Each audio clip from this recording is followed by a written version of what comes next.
One of the strongest arguments on this side of the divide is look around, right? When we became unmoored from religion, other things filled the God-shaped hole. And Adam, you're one of the most sort of outspoken, charismatic voices on the subject of people having absolutely fucking lost their minds, excuse my French. Do you not see, how do you explain what that's about?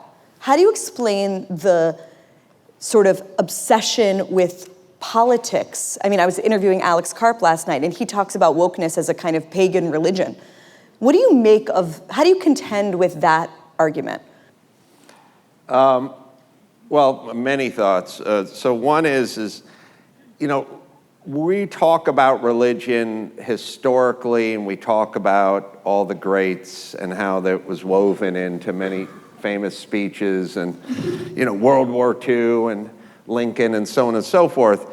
I think it's a tougher sell now that we have iPhones and technology to sort of sell the concept of religion to more technically advanced people. I think it's an easier global sell to a group that is a little more primitive and not sure why that fiery orb in the sun, in the sky burns so bright. Now that we're going to the moon and thinking about going to Mars, I just feel like it's a tougher sell. Now, I do agree that somebody said, once you don't believe in religion, you don't believe in nothing, you believe in something, and that's where the woke left sort of comes in with their tribalism and their sort of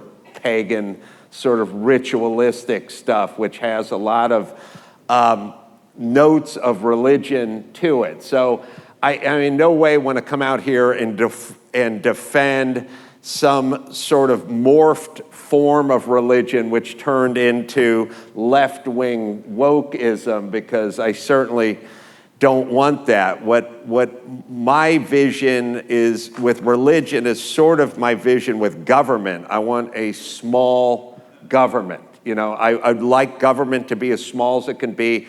I want people to have dominion over their own decisions, and I want to train them to make the right decisions, not through the threat of government or religion, but out of a kind of a moral homeostasis that you just, murder's wrong. I believe in all of the Ten Commandments. Why is murder wrong? Well, because now we're starting to, if you want to distill it down, I think anything you don't want, anything you do not wish for yourself to perpetrate on somebody else is morally and sort of cosmically wrong, minus the religion aspect of it. And I'll say this, it works this way with pets.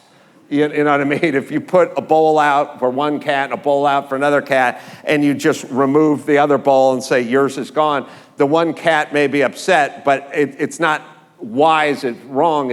I think it's baked into nature. What happens though, let's say you have a stroke and you're lying on the floor and your cat hasn't been fed in a long time. What is your cat, because I obviously you can construct intellectual systems. Let's not get into this Gene Hackman business, by the way. If this is where you're going, I saw Poseidon Adventure. I'm a huge fan, and if this is where you're going, Ross. My only point is that I think it is obviously you can construct sort of cultural forms that make a case against murder. I think the claim that you can find a prohibition on murder in the cosmos or the natural world is a bit harder to justify. But well, I shouldn't say in the cosmos, because that sounds a little out there. I would say. I think it's if you live, if it's a sort of what would you wish for yourself and what wouldn't you wish for yourself. transcends just the human existence. It bleeds into all of God's creatures. What? To quote. I think one of the big aspects of this conversation is the question about religion being utilitarian, right? So Adam, when you're talking about the gangbangers that found Jesus, and thank God they did because now they're not going to murder you, it's making a kind of, religion is good as a tool. And Ayaan, the reason you're on this stage is because last year you wrote a very, very widely read essay, which I imagine is going to become a book, about your conversion to Christianity. And I think it created an enormous, enormous cultural conversation. And I think the most kind of acerbic critics, what they had to say about it was, it wasn't a sincere conversion because the reason for the conversion was a utilitarian one. It was basically, Christianity is a good program, not Christianity is true. And I kind of wanted to throw that out here as part of the conversation because, Ross, in your new book, you argue not just that it's a good program, but that it matters and is effective because it's true. So let's maybe talk a little bit about that, because to me, that's sort of at the heart of this. I think there's a lot of people in the audience who would agree, yeah, we would have been better off had we not discovered atheism, but we did. And so how do we put that back in the bottle? I'm saying a lot of things, so feel free to jump in. Or we can go back to Gene Hackman, but yeah.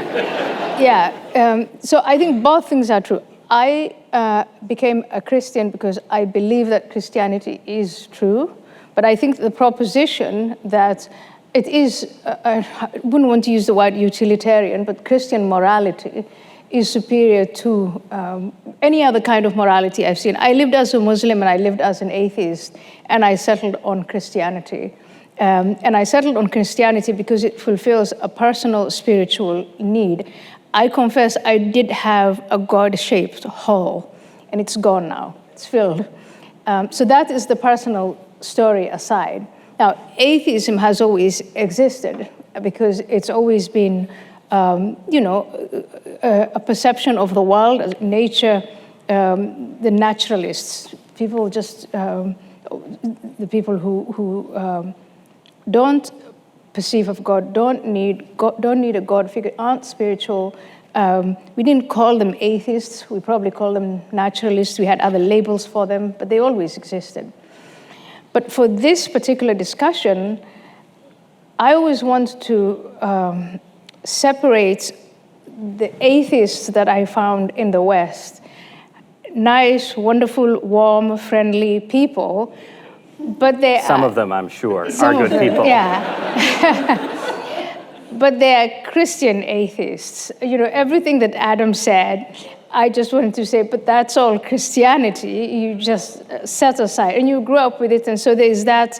There are atheists like Adam and Michael. And then there are hardcore atheists. For instance, the communist atheists. And if you ask yourself the question, is there any society that has adopted atheism as its governing creed? And where can we find them? And I think of places like North Korea. I think of Cuba. I think of the former Soviet Union. I think of China. And I know that the two atheists here on the stage and the atheists that I used to be are very different. But I think what most Westerners forget is that they are products of a Western Christian moral system. So we're you're saying that Adam and Michael are sort of enjoying the fumes of Christianity, even if they can't acknowledge it.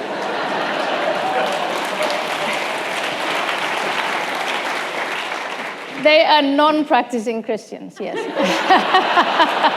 I believe they're non-practicing Jews, but I don't know. And Jews. Yeah, Ross, go Does ahead. Michael want to say Michael, go something ahead. before I... You guys are being way too polite. Yeah, please go ahead. Well, we talk kind of fast. Well, just a couple of points. So, why is murder wrong? The definition of the word is the wrongful killing of another human being. So essentially you're asking, why is it wrong to be wrong? It's in the definition of the word.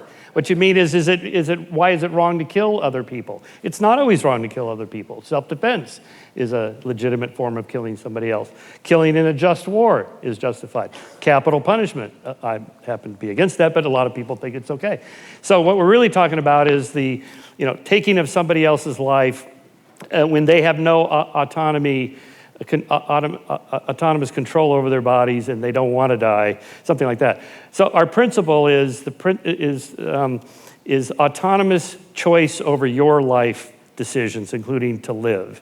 And that would include abortion rights or reproductive rights, slavery and freedom, and so on. For 2.5, 3 centuries, we've been basically arguing this is where our moral foundation is. We begin with the autonomous decision of the individual. The individual is the target of our moral concern. And do they have more choice or less choice? Would you rather live in North Korea or South Korea? Would you rather live in East Germany or West Germany before this? Of course, everybody knows why. Okay, second point. It's not. But Ayaan would say it's because of Christianity. No, it's irrelevant. These are orthogonal. North Korea, Soviet Union. So these are not atheistic governments. Atheism is orthogonal to this. These are communist governments. Atheism isn't a thing. It's nothing. Stop making it a worldview. It's just, I don't believe in God, full stop, that's it. What do you believe? In civil rights, in women's rights, in gay rights. I believe in equal treatment under the law. These are positive assertions. Are these rights you speak of in the room with us right now? Yes, I think I do. Where are they? I do. I argue for natural rights in the sense that, yeah. But where do they exist? In what form? Because we decide to make them. Who decides? We do. What are we? We in our constitutions. No, I mean you and I. Like, what are we? When you've issued a long defense of the reasoning individual making free choices. But I've read a lot of atheist materialist writers, including some brilliant scientific minds who are serious atheist materialists. And their argument really strongly implies that at the bottom, the thing that you call Michael Shermer is essentially a theatrical illusion imposed upon a set of chemical reactions in your brain. So if that's the case... Yeah, but that's not my argument. Okay. So, Dawkins isn't here. That's fair. And I make the argument that, in fact, we are moral agents. And we are inherit from our ancestors, all the way back to primates, a sense of right and wrong and guilt and shame when we harm others. Why? Because we live as social beings and we have to have some sort of interaction. And if I harm you in some way or threaten to harm you, then it pays for you to respond in some way. And it pays for our group to have a set of rules by which we're going to punish people who don't play nice and so on. And then we inculcate that into our thinking. And this is what's taken so long over the centuries. But again, centuries ago, no one would have given any thought to the kinds of things, or they would have given a lot of thought to the kinds of things that never even enter our imaginations. How should you treat women or Jews or blacks or whatever? Our moral sphere is expanded to include those as honorary members of our in-group. And that in-group has gotten much larger. How did that happen? I'm arguing not religion. It's these kind of arguments from rationality based on these Enlightenment ideas of equal treatment, the principle of interchangeable perspectives, bodily autonomy, and so on. And we've just slowly, maybe by decade levels have changed. You can hardly see it. But if you look back at novels from the 1950s and the way they talk about Jews and women and blacks, it's embarrassing. No novelist would write like that. Well, maybe some would, but most wouldn't. And why is that? Because we all had our consciousness raised through television scripts and films and novels and books and everything. And we've all changed. And I'm arguing it's not religious pulling us in that direction. Religion's being pulled by these forces. I think it's quite wrong. I think the account you're giving of atheism is just wrong, because the leaders of the Soviet Union explicitly banned religion and based it on atheism. And so does China to this day. They persecute any believers in any faith. And the same in Northern Korea. So I think the proposition that there is no society that is based on actual atheism, I think that proposition is wrong. It is based on atheism, and we have seen the results. And I've already made the case, but I think it bears repeating to say, all of these things that you talk about, such as slavery and segregation and the oppression of women's rights, All of these were argued, and here I think it's important to make it clear that it was done in the realms of Christianity using biblical arguments to make, we are created in the image of God, the dignity of human beings, and that is why you don't find slavery was a universal practice in history and still goes on in other countries.